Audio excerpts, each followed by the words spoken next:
What's up and welcome back to Bardown Talking Hockey, episode number 107, special Sunday edition, presented by the Barroom Network. My name is Vinnie Parisi, and I am super stoked for the National Hockey League playoffs. And this right here, this is Frankie Mueller, and he's super excited that the Sacramento Kings got a huge victory last night. Frank, how you doing? Sup, Skokes?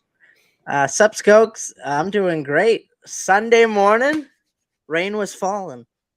Rain was falling. Did you have breakfast? I did not have breakfast. I did not have breakfast either. I probably smell like anus, and but I'm more prepared to do the show than you could possibly imagine, and that's all that matters right here, right now.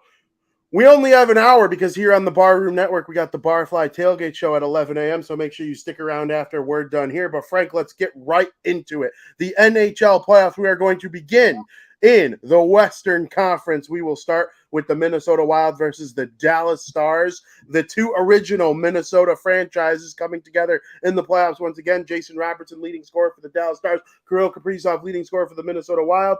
What have you made of each team's season? Wow. I mean, we come into this year, and I didn't really think Minnesota would be this good as they were. Now, on the other hand, the Dallas Stars, really, I didn't think that much of them either. I mean, there were key pieces to both of them being good. And one of the key pieces with the Dallas Stars was if Tyler Seguin and Jamie Benn could get back to old ways, then maybe they could have a shot to do something special this year. Well, I mean, Jamie Benn's been pretty good. Tyler Seguin's been, he's been okay, but nonetheless, they get it done. And on the other end, the Minnesota Wild, Kirill Kaprizov has been great this season. He had some injuries later on in the season, but they got it done, and now they face each other in the first round here. Absolutely. Is there a player that isn't one of the stars or so that you think could help impact the series? Because for me, I think Joe Pavelski is going to be huge for the Dallas Stars in this series. And I actually think Jamie Benn and Tyler Seguin did perform their roles based on being second line and third line players. Benn second line, Seguin third line. And they added Max Domi at the deadline to play on Seguin's line, and they've been good together. I'm wondering your thoughts on that. Yeah, I don't know if you consider this a star because how well he's done this year, but I think Matthew Boldy's going to have to make a big impact in this series, being so as young as he is, and maybe Eriksson Ek as well. I think both are going to play key roles because we already know that Zuccarello, Kaprizov, they could score. It'll be interesting to see how the Dallas Stars and Minnesota Wild end up going. But as far as the Dallas Stars, I think Rupe Hintz has to have a big series as well. So we'll see how that goes. Jason Robertson, great season. Absolutely great season. I'm looking forward to the series a ton. I love it. I love it, Frank. I'm actually very happy you brought up Matthew Boldy because that is the perfect answer of the question I was asking. He could be a star as of right now, though. He's a rookie, a rookie making an impact in a playoff series. That's almost like a cherry on top of a really good roster, and Matthew Boldy's been that. Really happy you touched on Eriksson Ek. I think Eriksson Ek is one of the most underrated players in the National Hockey League because his two-way game is outstanding. He kind of reminds me of Nico Hischier 3 years ago, but the offense just hasn't exploded yet. I don't know if it'll ever explode quite to the level of a Hischier, of a Bergeron, of a Barkov, but he's one of those types of players. Philip Denault, who we're going to talk about upcoming here in a second. Ex-Blackhawk, great player for the Kings, two-way player. The offense is there, but not at the star level, but his defensive play is outstanding. That type of player. So Eriksson Ek, really good call there. What do you got for the series? Well, I think it's going to be a tight series all around. You may remember back in 2016 that the Dallas Stars met the Minnesota Wild, and this will be their second time ever meeting in a playoff series. The first time back in 2016, Dallas defeated the Wild 4-2. I think if Dallas wants to win this series, they're going to need to find some scoring this postseason compared to last year when Ottinger was standing on his head, but they weren't able to ultimately score. And for the Minnesota Wild, they need Kaprizov to contribute coming back from his injury. They went 7-2-3 without him, which is great. They proved they could do it, but we'll see if they could do it in a tighter game. I got this build as a tight series, very close, but I got the Dallas Stars winning the series 4-3 in Game 7. Dallas Stars taking the series 4-3, Game 7. You and I are kind of in the same ilk. I agree with everything you said. I think that the Dallas Stars will win this game in 6. I have them winning it in 6. I think the Minnesota Wild have a better future. Dallas better, they got some of their top players and a little bit of the back nine of their career, Ben, Pavelski, which they still have Rupe Hintz and Robertson. Those guys are young, and we'll see what they're able to do. Like once the team maybe starts to peel away a little bit as time goes on, I think the Wild are only going to get better. But I have the Dallas Stars winning this series also in 6 games. 7 wouldn't shock me at all, though, especially since 7 would be in Dallas. Winning in 6 would mean they win it back in Minnesota. And you know how that goes sometimes. That team playing at home in Game 6 forces Game 7. Wouldn't shock me at all if the Wild get it done in a game like that. So, really, I think it just comes down to I think the Stars probably get that extra win thanks to the fact that I think they have the slight goaltending edge as well. Yeah, Ottinger absolutely. is a key. If Marc-Andre Fleury comes Or in and finds, Gustafson. yeah. Well, I was going to get to that. If Marc-Andre Fleury, they're probably going to start Gustafson. If Fleury came in relief and was Fleury, I wouldn't be shocked. But as of right now, I got Ottinger as the best goalie in the series, so the Stars get the edge. Moving on. The series that I'll be covering for everybody for puckpros.com, the Edmonton Oilers versus Los Angeles Kings. Connor McDavid leading scorer for the Edmonton Oilers, of course, with one of the all-time great offensive seasons in NHL history. And then Andrei Kopitar led the Kings in scoring this year. What do you make of these two teams matching up for the second year in a row? Back-to-back years. I think this is the best Oilers team in the McDavid era. I mean, McDavid was hungry this year, went out, scored 64 goals. They had 3 100-point scorers on their team. It's the first time since, 92? We touched on a couple podcasts ago. So this is probably the best Oilers team in the McDavid area. They've also been the hottest team since March, going 16-2-1 to close out their last 19 games of the season. You touched on Kopitar. Anze Kopitar has been amazing this year. And you know what? If the Kings are going to want to, potentially upset the Oilers in this series, they're going to also need Kevin Fiala to step up a little bit. I think both Kopitar and Fiala are capable of giving the Oilers fits, but we'll see what happens. Yeah, I mean, McDavid's Oilers all-time great power play. They clicked at 32% this season, and the Kings' penalty kill isn't that good. It's in the low 24s. Edmonton's penalty kill isn't all that good either. I think they rank 20th, and Los Angeles' power play is ranked 5th. But the difference between 1st and 5th this year is a lot. It's about 10% because Edmonton has been that good.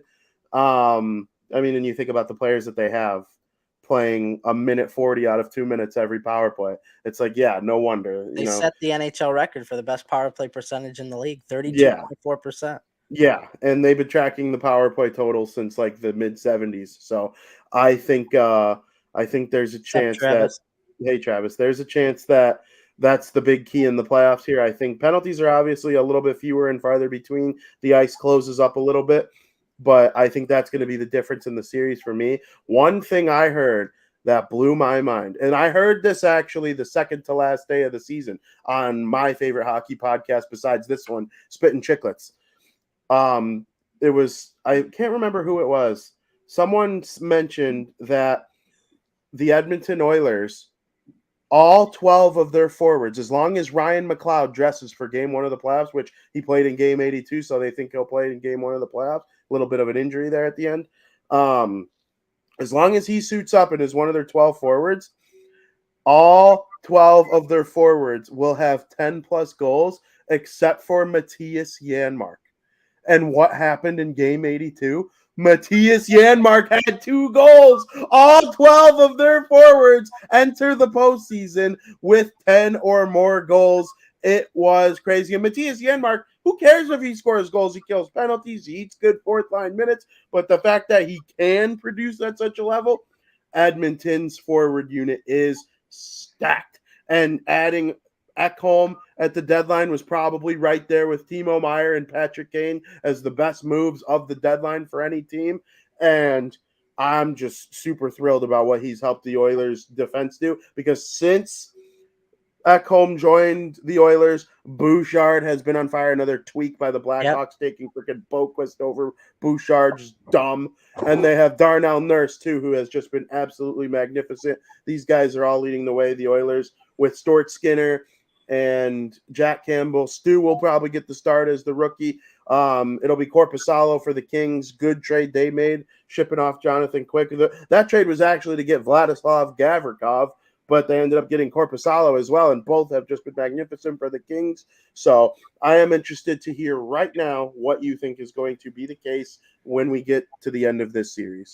I think the Edmonton Oilers are just going to be too strong in this series, but by no means do I think they're unbeatable. I think they're very beatable, but when you have Korpisalo, and if he's not feeling it, and you have to bring in Copley for a game or whatever, just to kind of light the asses under the Edmonton or the Los Angeles Kings, I just don't think Copley and Korpisalo could hold them back if need be.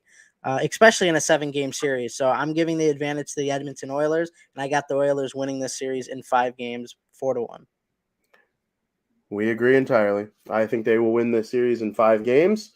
I actually think the Kings will squeak out like an overtime win or something where it's still clear that Edmonton, it'll be like a gentleman's sweep. I just think the Oilers, I think they're the best team in the Western Conference right now. I strongly believe that based on the way they played the last month or two. They just look unbeatable at this point. I think the Kings are good. They're ahead of schedule. Really nice prospect farm. They're going to keep coming back, and Kopitar and Doughty will fall off, but Byfield and Fiala and, some of these other guys, they haven't even gotten anything out of Alex Turcotte yet, the Illinois native. They talked about trading him at the trade deadline and letting him go to another franchise to try and help develop him, but we'll see if he ever gives them anything. I like the Kings going forward, but I got the Oilers making big noise in this series. It wouldn't shock me if McDavid in this series has 10 points. Now, the Kings have been feisty, so I wouldn't be surprised, if the series starts to be like, oh, we're in game 6. Yeah. I wouldn't be surprised. Like I said, if Kopitar and Fiala they could cause fits for this Oilers team, so don't count them out entirely. No doubt. I agree. There's only one team in the Western Conference playoffs that I kind of have already counted out completely, and they'll probably shove it up my hoop just like they've been all season long. They kind of resemble this shirt. Yeah. The Vegas Golden Knights will host the Winnipeg Wets. It will be the first time that Jack Eichel ever plays a postseason series for the first time in his career. He led Vegas in scoring, and then Kyle Connor led the Winnipeg Jets in scoring. I thought it was interesting. Normally, a team's leading scorer leads them in either goals or assists also. Kyle Connor does not lead the Jets in goals or assists, but he leads them in scoring. So that's just proof that he's like a super all-around player. He could make passes, he could take take good shots, getting himself into scoring areas. I like the Jets' makeup of their roster. Morrissey is having the most underrated season of any player in the entire NHL. I wholeheartedly think if I can rank players in the NHL this season, rank them from most underrated to least underrated. McDavid would be least underrated. We all give him the proper praise he deserves. Morrissey would be number 1 on my list for most underrated player this year. But I don't know. Is Vegas going to be too strong? They've had a really nice season. But even though they had the most points in the Western Conference, something didn't feel dominant about them this year the way that we felt about Edmonton or Colorado, who we'll get to in a second. They didn't have that feel that those two teams had, but they came out with the most points, and results speak louder than what I think is dominant sometimes. Isn't it crazy that they had the most points, but their leading goal scorer in Jack Eichel only had 66 points? He wasn't even point per game. There was not one player on the Vegas Golden Knights that was point per game, which kind of surprised me and made me think that they have to be the only team with that low of a point score for their leading point score. on their team. I didn't see any team that had less than 66 points and led the team. And still, the Vegas Golden Knights managed to get, 111, 110 points? I don't know exactly off the top of my head, but that just proves like how unbelievable they were. It was a bounce back year for them. Terrible year last season, missing the postseason for the first time in franchise history. Bring in Bruce Cassidy. Bruce Cassidy really helped turn this team around. I think he's a pretty good coach. And then you look at the Jets and how they finished the season. The Jets kind of hung on by a thread to secure that final playoff spot in the Western Conference. I mean, we had talks like, are they even going to make it at all? I don't like the way they ended the season, but I agree with you. Morrissey's been one of the most underrated players this season. Doesn't get the praise he deserves. He's going to be a big factor in this series, that's for sure. But the Knights have dominated the Jets all year. Every time they've played them, they've dominated them. They own the regular season series 3-0. It's just they match up well against them. They're the better overall team. I think the biggest weakness in this for the Vegas Golden Knights, at least, is their goaltending, even though it's been outstanding. And no discredit to their goaltending whatsoever. But Thompson, Quick, Brossoit, I mean, it just doesn't smell like Stanley Cup goaltending, but you know how goaltending works in the playoffs. Any of those guys can get hot and lead them to the Stanley Cup, win the Stanley Cup. But if there was a weakness on this team, it'd have to be that, and maybe a touch that they need to start scoring a little bit more. And on the other side, Hellebuck struggled this year against the Knights as well, and he's played them twice, 2 losses. He gave up 7 goals in those losses. So yeah, I don't know. I'm looking forward to this series a lot. It's going to be a good one. I am too. I think it's going to be closer than some people are going to give it credit for, even though I think we know where we're leaning towards in terms of who's going to win. I do think the Jets are going to put up, a fight here, because I do think they have the goaltending advantage in terms of talent and production over the years. And I do think they have an edge in higher end skill. Like I would take Kyle Connor, Scheifele, Pierre-Luc Dubois over Eichel, Marchessault, and Riley Smith or whoever is their third leading scorer or whatever the case may be. I think the high-end talent in Winnipeg is better. Mm-hmm. If you add Mark Stone back to the mix, which is certainly possible, he's been skating. If he joins in like game 3 or game 4, then I would take Vegas's overall depth over maybe anyone in the West except for Edmonton and Colorado. So, I do think very highly of this Vegas team. The Bruins come to mind in terms of like teams without very many point per game players, but they had Pasta. The drop off between Pasta and Brad Marchand, I think, was second in scoring, is like 40 points, 50 points. Vegas isn't quite like that. They don't have that number one go-to offensive figure. But Jack Eichel has proven in his career that he can be, and he's missed some games this year, so it's not like he's too far under point per game with those 66 points either. But I did look. He is the lowest totaled leading scorer of all the guys who led the team in scoring. I have them all written down here. But yeah, Jack Eichel, first-time playoffs, I think he's going to be the most impactful player in the entire series because he's going to have a fire under his butt because he's never played in the playoffs before. But I remember when he was at BU, he really rose to the occasion during the Bean Pot and the Frozen Four. They ended up losing in the championship game. But you know how close that can be after watching this year. I think very highly of Vegas. I think they will make a run, and I think they're going to beat the Winnipeg Jets in 6 games. Yeah, so a lot of the couple factors went into my decision. I thought about. I agree. I think the Vegas Golden Knights are going to win the series 4-2 in 6 games, but a couple things went into my mind when choosing the series on both ends of things. One, I love the way Vegas performed ending the season. They had the Edmonton Oilers on their heels for the Pacific Division, but they still managed to squeak out the Pacific Division win. And on the other end, when you look at the Winnipeg Jets, I don't like the way they performed coming into this year or coming into the end of the year. I mean, they had a great year. They surprised us. They were our surprise team in the Central Division. But I just don't like the way they ended things. And the fact that they have just been dominated by the Kings all year, I just feel like when you're going to play a team in a 7-game series, you're going to see that domination fruition once again. So I agree with you.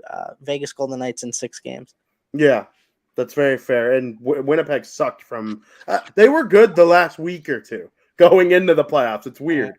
But from the All-Star break to the playoffs, stinky, nasty performance by the Winnipeg Jets. They were leading the Central Division at one point. I'm pretty sure they had the best record in the Central Division in They like were leading. mid January, and so people were talking Stanley Then Cup. Well, they have the roster. They just, I think it's in their heads at this point, and Vegas has got to take them out early. If Vegas lets Winnipeg, let's say Winnipeg steals one in Vegas, and then they win both back in Winnipeg. Vegas is cooked. They're cooked. I think the Jets are capable of that. That's got to be the recipe. Win one of these in Vegas, and we'll go to the whiteout and see what happens. That's got to be the key for Winnipeg. I think of all the teams we've named so far, I think they're the most likely of pulling something like that off. But I still got Vegas in 6. Moving on, the other top team in the Western Conference, the Colorado Avalanche, will play host to the Seattle Kraken. Nathan MacKinnon, the Nate Dog, led the Colorado Avalanche in scoring. Of course, James McCann with his surprising 40-goal season.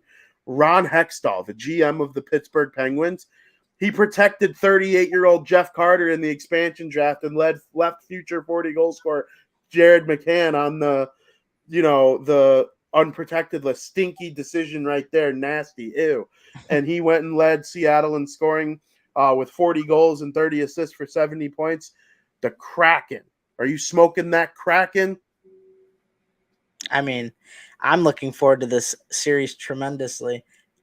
Second season in for the Seattle Kraken, they're in the playoffs. So I'm looking forward to see like what kind of pyrotechnics they're going to do, or what kind of fancy opening playoff thing they're going to do. But as far as the series goes, and I know you mentioned the Nate Dog, I didn't realize he is third in NHL history in playoff points per game behind Gretzky and Lemieux. Don't you remember that playoff series when he was a rookie against the Wild? The Wild won in 7 games. Nino Niederreiter scored in overtime, but the Nate Dog had like 12 points in that series as a rookie. That's unbelievable. That's unbelievable. I didn't even realize that, because you see how well McDavid's done last year, especially, and he's still McKinnon's got a better points per game record in the playoffs. McDavid's first ever playoffs, Draisaitl was better. Yeah, But it's still like the I domination agree. we saw last year is just Yeah, unbelievable. But anyway, so yeah, McKinnon and I lost my train of thought completely. But you were saying he led in playoff scoring. He's third in points all time, points per game in playoffs. So I'm looking forward to him. I mean, this is a man that excels in the playoffs. This is the reigning Stanley Cup champs versus team number 32 in the NHL. And let's not forget how well Colorado has played down the stretch. Their final 40 games of the season, they went 31-7-2. And to close out the season, when it mattered most, when the division was up for grabs, they went 7-0-1 to close out the season to win the Central Division. They've been playing well. I cannot wait. I think Seattle's going to have their hands full, but we shall see.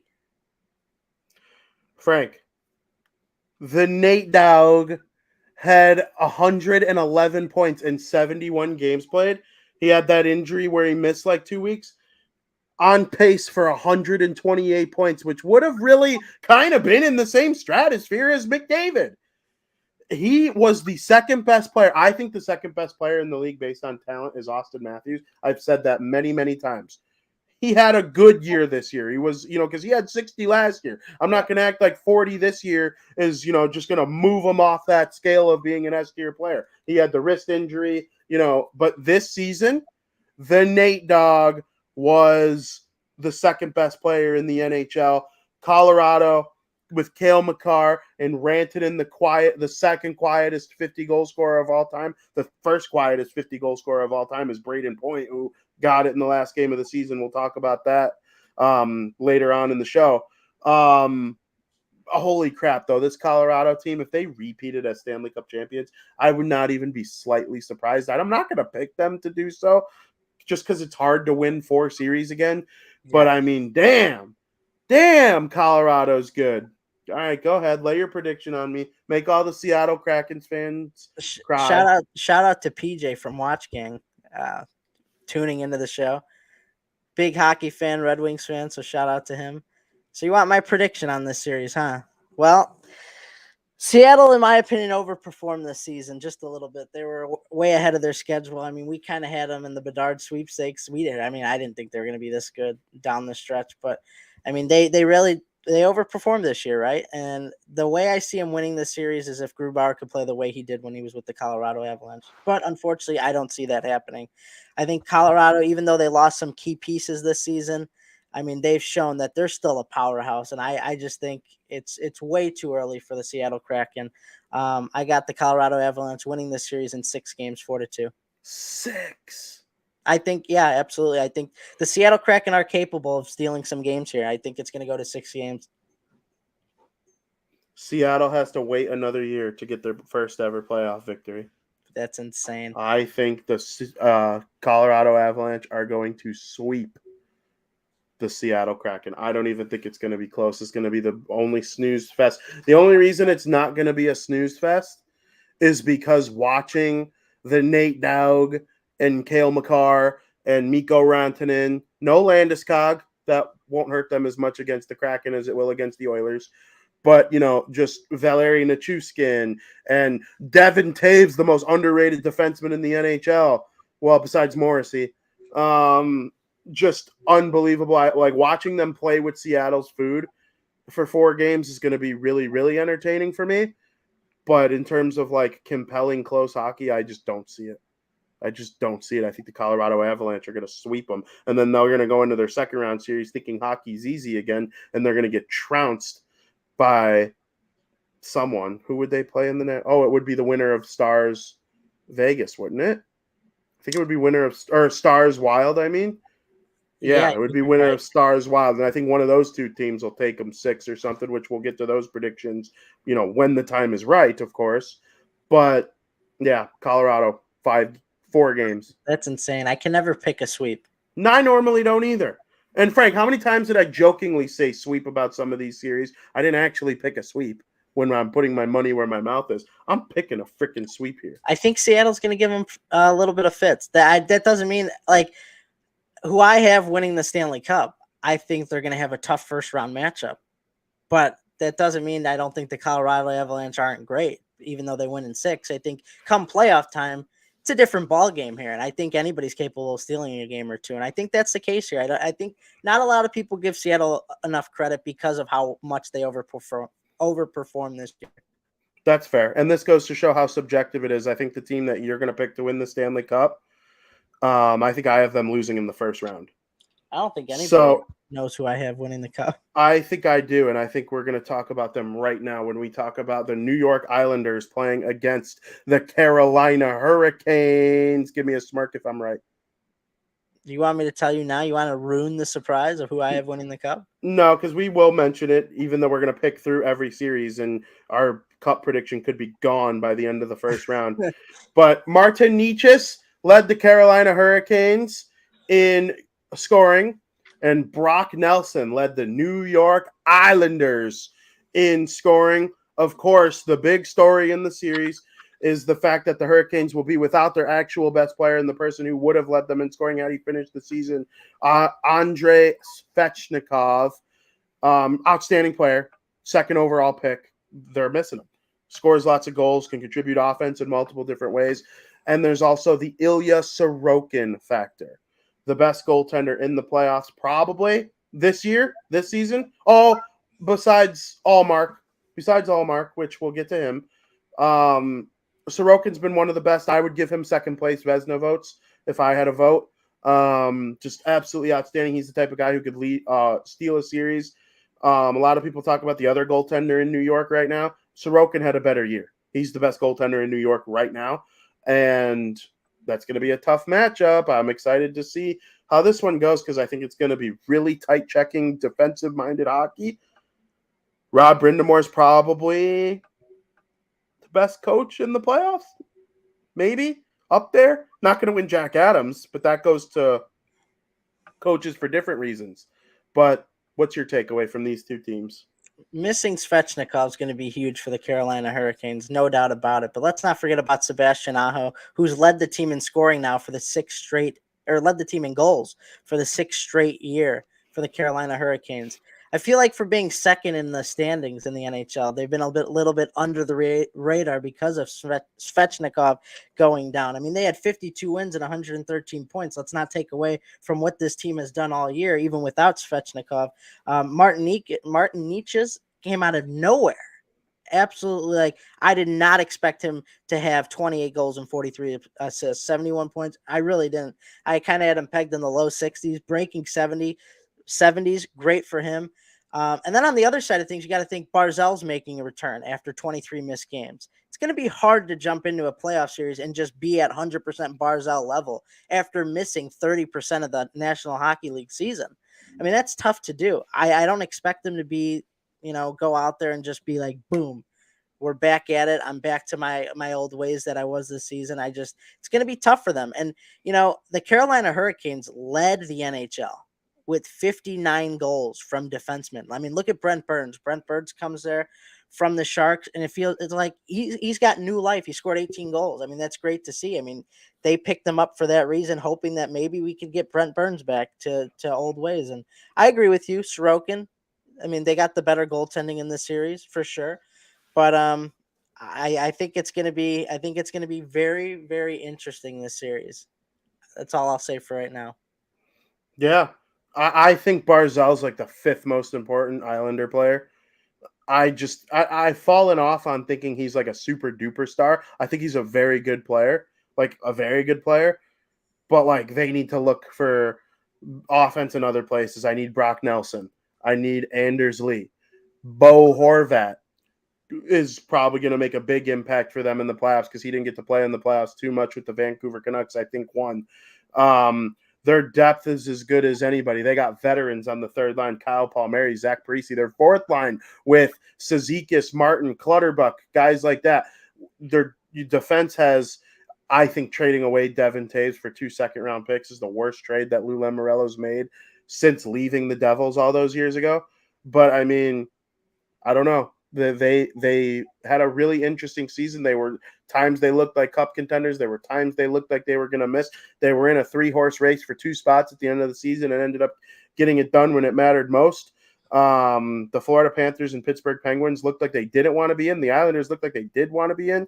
So it ended up being the case where they're in. They're the second seed or the top wild card team in the Eastern Conference. So, Frank, I ask you, who wins the series?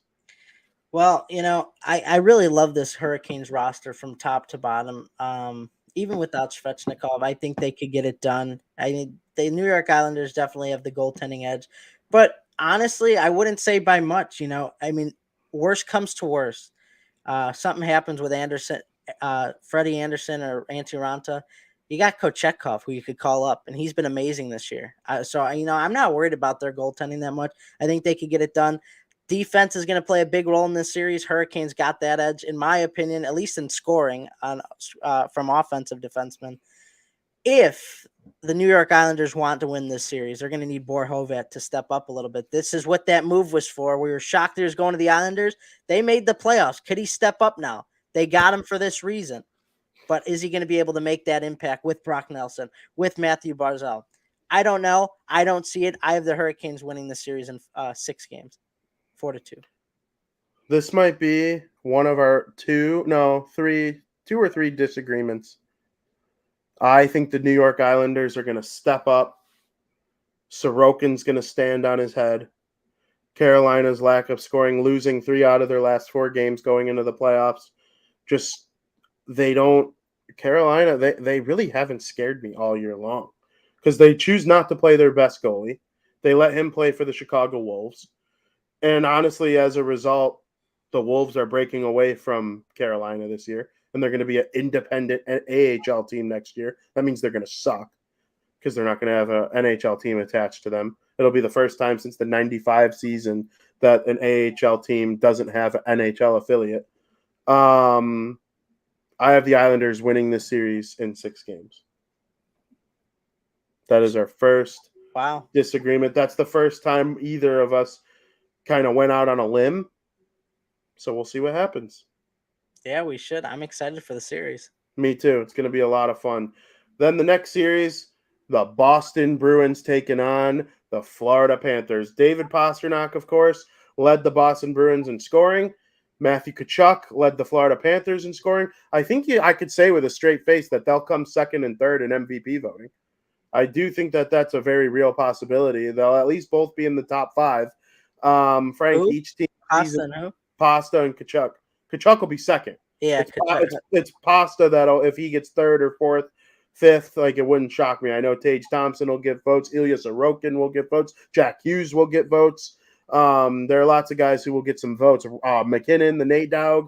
But yeah, this series is going to be fun because I think the Bruins, they're going to be seen as the juggernaut of the postseason. Mm-hmm. I think that they're good, man. They don't have like 12, 10 goal scorers like Edmonton, but man, Pasta's good. Man, Bergeron. Listen, when I have a kid, and this is dead my honest opinion, when I have a kid, if they want to play hockey, I'm going to show them Patrice Bergeron first. Like, yeah, Pastrnak, Marchand, those guys are fun to imitate. Imitate that guy, Bergeron. Patrice Bergeron. I think he's the best two-way player I've ever seen. I don't think that, he's on the Sidney Crosby, Patrick Kane level in terms of offense throughout the 2010s. But boy, is Bergeron just he's a perfect hockey player. Sid has flaws, even though he's the best. Sid's different. Sid's Bergeron and Kane mixed together. Kane has flaws. Taves has flaws. He never reached 90 points. Some of these other guys have flaws. Bergeron has no flaws. He's a perfect hockey player. He's older now, so he's not the same version of himself. But God, am I excited to see him take another crack at it in the postseason this year. Yeah, historic season for the Boston Bruins, setting the new NHL wins record with a record win of 65 wins and an NHL points record of 135 points. They're the clear favorite to win the cup. So they go into the series against the Florida Panthers, who have taken 2 wins against the Boston Bruins this year. Boston Bruins finished with a combined 17 regulation and OT losses. But the Florida Panthers were the cause of 2 of those 17. Now, do I think that the Florida Panthers are going to win the series? And I didn't say that, but they did give the Bruins fits during the regular season. Like you said, Tkachuk's probably going to come second in MVP voting. I'd be shocked if he didn't, because without Tkachuk, that team would be booty. But he helped scratch and claw this way, the Florida Panthers, into the final playoff spot in the Western Conference. So it's hard to believe that they would have any success if it wasn't for Matthew Tkachuk. 109 points, VP, 40 goals, 69 assists. That's unbelievable. He was my first round pick in fantasy, and we rode him all the way to the Final Four before choking on the last day of the second round. What a pickup for the Florida Panthers this season. The Tkachuk brothers are the only 2 players in the NHL. This stat, it literally cracked me up. It's one of those things, like those fucking guys. Because when, you have a brother, you have siblings, you know what it's like to just dominate with your siblings. The Tkachuk brothers are the only 2 players in the NHL with 100+ penalty minutes and 80+ points. That's unbelievable. 2 players. It makes sense. 2 players. Matthew Tkachuk, they're fucking little rats. Feisty to them, yeah. They're feisty. They're the new Brad Marchand. Marchand is still the lead dog of Rat, but he didn't have 100 PIMs. He missed the first month or 2 of the season because of his offseason stuff. But Foster says taking Panthers. Very interesting. Very interesting. The Florida Panthers are good, man. They are good. I just don't know about their goaltending. So Spencer Knight is dealing with off-the-ice stuff. I don't know if he's going to play in the playoffs. I do think when he returns, he will get back to being like one of those elite young goalies. But he's got to get himself straight first. Sergei Bobrovsky sucks every other year, and this is one of those years where he sucks. He is either a Vezina caliber goaltender or shitty, and it's every other year. This is one of the years where he's shitty. So they relied on Alex Lyon to go 6-2-0 in the final 8 games of the season to get in, and it worked. Is it going to work in the playoffs? No. I think the Boston Bruins win this series in 5 games. Yeah, so the way I see this series is very lopsided in terms of the Bruins winning this series. Allmark and Swayman easily better than Alex Lyon and Bob. I mean, Bob, Bob, let's not Bob, Bob. let's not forget Bob. Bobrovsky's been, you never know what could happen with Bobrovsky. He's been nails in the playoffs at times. We talk about how goaltenders could just make that magical run in the playoffs, and they're a dime a dozen. But I think the Boston Bruins are going to run away with this series. I heard an interesting stat that kind of made me go, "Wow, really?" Because we knew how great the Boston Bruins were this season. Like I said, they were historic. But the Bruins have held opponents to less than 2 goals this year, or maybe it's 2 or less, I think, in 52 games this season, which is Unreal. unbelievable. So in almost 66%, 2/3 of their season, they've held their opponents to 2 goals or less, which is just unbelievable. And, with the experience this Boston Bruins team has, I don't think Matthew Tkachuk is capable of turning this series around on his own and taking the biggest upset of the playoffs. I just don't think that's going to happen this year. I got the Boston Bruins winning in 5 games as well. The Florida Panthers are the dumbest team in the NHL. They could have won multiple cups. And they're just dumb. They traded Devin Levi. Reinhardt's a good player, but they could have found other ways to get Reinhardt. Like, you gave up a potential franchise goalie for like a scoring winger. Like, there are just other ways to get good scoring wingers. Look at the Devils. They got Timo Meier. Like, there are ways to get high volume scoring wingers because Timo Meier, Sam Reinhart, they're not like elite, make everybody better around them, but they're elite snipers. Mm-hmm. And you could get guys like that without giving up Devin Levi. Like, I just can't believe. And, you pay Bobrovsky $11 million a year. You just don't need to do that. And I just couldn't believe what they've allowed themselves to do. Matthew Tkachuk, outstanding. Can't wait to watch him for the next 100 years. Devils versus Rangers, the big one on this podcast for lots of reasons. The New Jersey Devils surprised everybody this season. They had the greatest season-over-season point increase in the history of the National Hockey League. They picked second overall in 2022, and they are going to the playoffs with the third best record in the playoffs, just 1 point behind the Carolina Hurricanes for the second best record in the NHL. They're going up against the New York Rangers. Artemi Panarin leads the New York Rangers in scoring, and Jack Hughes leads the New Jersey Devils in scoring.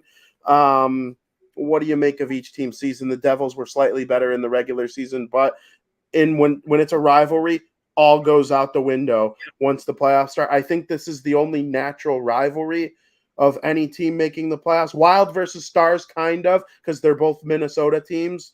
Lightning versus Leafs because they're playing each other again. Same thing with Oilers versus Kings. But the only natural rival playing in the first round this year is the Devils and the Rangers, and I think it's the highest anticipated series of them all. The Hudson River rivalry is back for the first time River in 11 years. And I remember that series when they met back in 2014 very well, VP. 2012. 2012, sorry. 2012. Yeah, I remember that very well. Jack Hughes, 99 points, new franchise leader. That had to feel good for you, right? And Nico got to 80. But he was one away from 100, though, which is devastating. I'd rather Nico get 80. Is that bad? That extra? No, it's not. Oh, no, I did, but I wanted Nico at 80 more. Let's not forget Jesper Bratt. Woo! Amazing. I think he's the glue that holds this team together. I've said that the whole year, and he's damn well proved it, in my opinion. I mean, Jack Hughes, 99 points, great. Hischier, 80 points, great. But I think Jesper Bratt, nobody talks about Jesper Bratt, and it kind of annoys me a little bit. I'm starting to be. Don't give me that face. Nobody talks about Brat Pack. The Brat Pack. Every time I talk to you about the Devils, nobody makes mention of Jesper Bratt. I feel like he's well overlooked. It's making me want to get a Bratt jersey. I want to support the Brat Pack. But anyway, yeah. On the other end, though, Rangers are loaded with experience. That's got to be a little scary for you, VP. I don't know. They're loaded with experience top to bottom. They got a couple Stanley Cup winners. It's going to be interesting. I think this is going to be one of the tightest playoff series in the first round by far. I agree. I agree with that. The Devils have more experience than people give them credit for. Haula, Hamilton, Palat. Vitek Vanacek played in the playoffs last year. I do think the Devils have more experience than people want to give them credit for. The problem is Hughes, Heischer, Bratt. Bratt and Heischer played in that 5-game series against the Lightning in 2018, and they got their asses beat. Heischer was really good in that series playing with Taylor Hall, but I don't know. I do think the experience thing going against the Devils is a little bit overplayed. I think it's because of the top guys not having it as much, but like, what has Artemi Panarin done in the playoffs? I mean, they made it to the conference finals last year. I guess that's experience enough. But like, Tarasenko won a Stanley Cup. Patrick Kane won 3. Zibanejad's got a couple deep postseason runs. Um, I don't know. I think it's going to be interesting. Igor Shesterkin is an outstanding goaltender. I would give the Rangers the slight goaltending edge, even though I think Vanacek can compete with him on his best days. I heard you talk about Blackwood. Blackwood is a non-factor. You got to get Blackwood out of your head. I just Like, can't stand him. Oh, that's fine, but he's out of the picture. I know Schmid was called up, so I understand that. But they called him up to rest Vanacek in game 82, just in case Blackwood got hurt. They didn't want to throw in Vanacek, and so they had Schmid as the backup. They scrimmaged yesterday in practice in white versus red. It was Schmid versus Vanacek. Blackwood nowhere to be found. He's not going to make the playoff roster. Good. He's not going to make the playoff roster. Good. And Larry says Rangers in 6. The last time Larry Mueller predicted Rangers in 6, Adam Henrique put a dagger in his heart in overtime at 103 of the overtime, assisted by Kovalchuk and Ponikarovsky. And the great Martin Brodeur took down the not as equally as great Henrik Lundqvist. We're going through era number 2 of that, Frank. Very, very excited about that. Caitlin knows what's good, right? She's watched this Devils team more than she ever would have wanted to this season. She knows what's good. And you know what? Jack Hughes is just so phenomenal, and Nico Hischier is so underrated. They're the first 80-plus point duo that the Devils have had since 2005-2006 season. That means they didn't even have 280-point scorers in 2012 when they had Parisi and Kovalchuk and Elias and Clarkson. This Devils team is the best Devils regular season team I've ever seen. We'll see what they're able to do in the playoffs. But listen, I don't think it's a lock they beat the Rangers. I'm going to pick them to beat the Rangers. I just don't think people give them enough credit. And like, it's hard for me to give them enough credit because there's always going to be like a microscope on what I say about the Devils. Because if they lose, it'll be like, oh, Vinny, blah, blah. But like, you're able to have the more rational take on the team. I'm interested to see what you're going to say. I think the Devils win this series in 7 games. The Rangers will win game 6 and at Madison Square Garden and force game 7 back at the Rock, where Jack Hughes, Timo Meier, and Nico Hischier will put the team on their back. We didn't even talk about really Timo Meier in terms of this series. The Devils made the big trade at the trade deadline to get the 40-goal scoring Timo Meier. He had 9 goals with New Jersey from the trade deadline on. 9 goals from March 31st to now, or from March 1st to March 3rd. Sorry, it was March 3rd to now. That's a lot of goals. Mm-hmm. His pace didn't fall off at all. So there you go.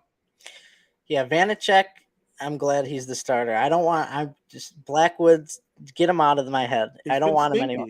He's been stinky. He's been stinky a lot, in my opinion. You hate him as a person. Is he Russell Westbrook 2.0? No. Blackwood's a nice guy.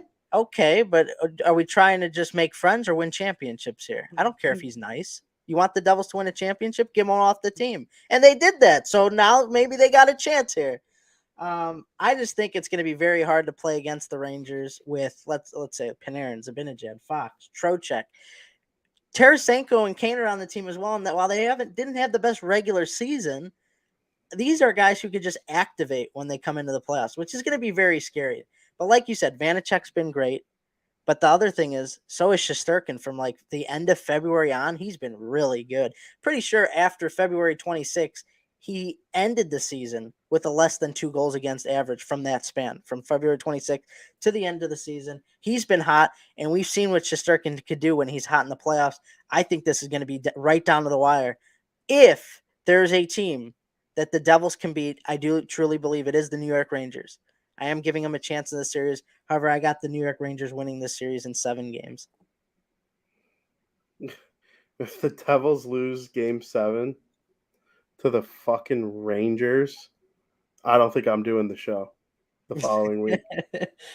I I think it's can't going to be take it. tight. It's the only other series I think that's going 7 games. We didn't even talk about Mr. Luke Hughes that Caitlin points out in the chat. Overtime game-winning goal. Frank, do you have any idea how happy I was at that moment? Do you remember what teams I told you or what draft hats I told you I have from the Devils? No, I I don't. have, because someone, it might have been Joey. Well, I know Do you I got buy the what, draft hat? 2016 I have 2017, or 2019, 17? Yeah. and 21.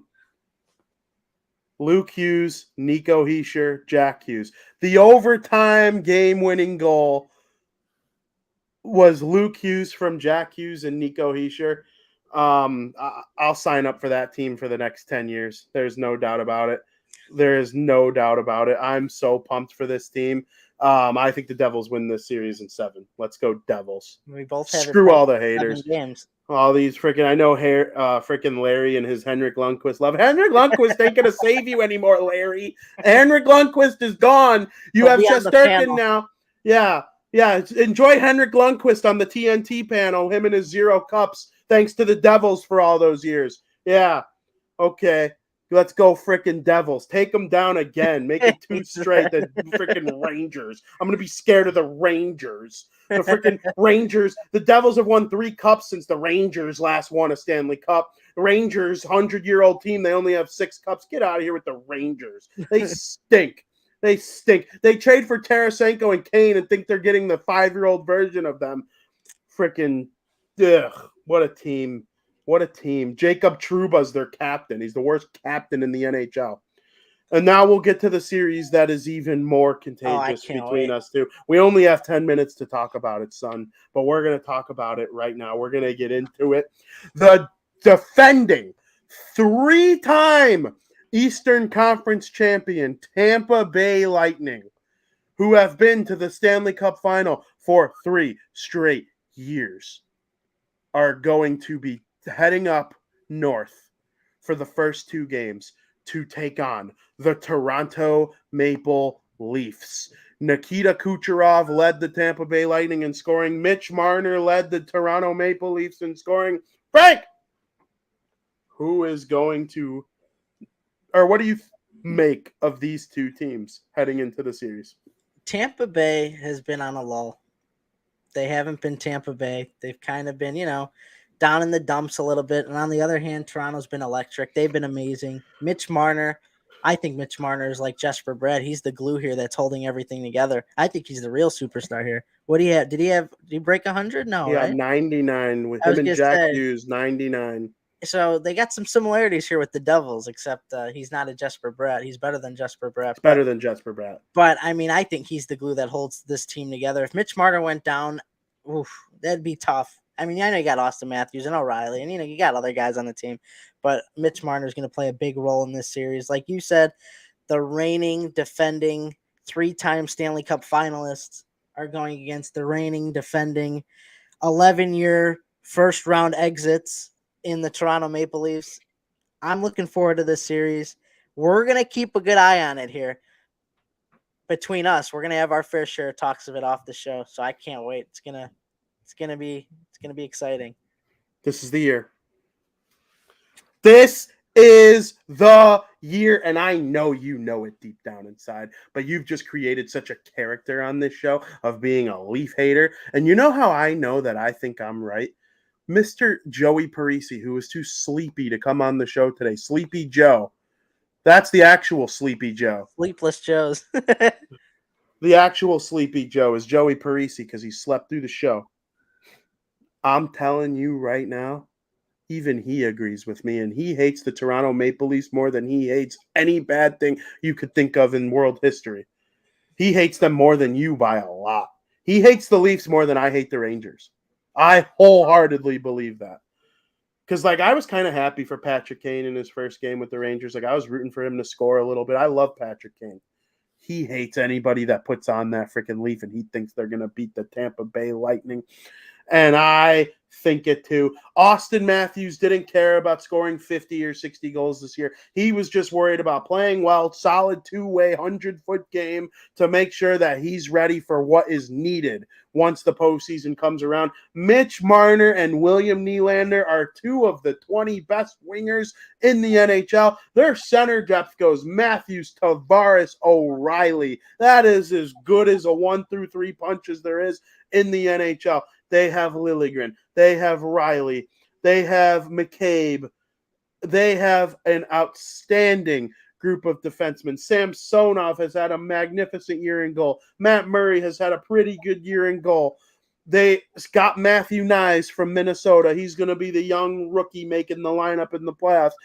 It is a perfectly crafted Maple Leafs team. If they don't win a playoff series this year against the reeling Tampa Bay Lightning, I will never pick them again. I agree with you, VP. I think this is finally the year.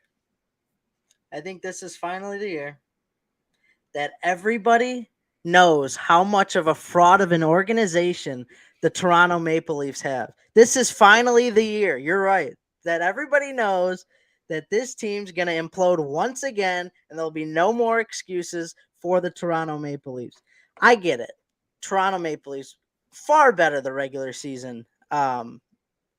What champs, I guess you could say, over the Tampa Bay Lightning. They're a better team. They were a better team overall, no doubt about it. They had 4 30-goal scorers, couple 40-goal scorers. I think they had 2 40-goal scorers. They were the better team by far. Those players, Marner, Nylander, Matthews, Tavares, right? But the Tampa Bay Lightning, not a lot of people understand. They shine in the playoffs. They were underrated as well. Kucherov had a 51-goal season. They also had 4 players with over 30 goals as well. Basically saying, whatever you could do, I could do better. You guys had 2 30-goal scorers and 2 40-goal scorers. Well, we had 2 30-goal scorers, a 40-goal scorer, and a 50-goal scorer. So we see what you do, and we raise the ante a little bit. This team gets no credit. Vasilevsky in the playoffs and the Lightning just seem dangerous. I know they didn't end the season great. I understand that. I know the Toronto Maple Leafs, how dominant they were in the regular season, but that's what they do every year. They're always dominant in the regular season. If there's a team to take down the Toronto Maple Leafs, it's going to be the Tampa Bay Lightning. I have the Tampa Bay Lightning winning this series in 6 games. I think Larry's on glue with you with the Leafs in 6. Larry's just on glue. This is the best Leafs team ever. And Austin Matthews is the best Leafs player ever. They've clearly changed their game this season. It's not all about offense and showboating and running up the score on teams and scoring 60 goals. It's about playing the game the way you need to in the playoffs. Austin Matthews might get Selke Trophy votes this year. He came down 20 goals, so from 60 to 40. He came down in that by design. Because when they lost in 7 games last year, he said, where did those 60 goals get me? Nowhere. So I think the Toronto Maple Leafs are going to win this series in 6 games. Tampa Bay will get lucky in a couple of them, but Vasilevsky hasn't been the same.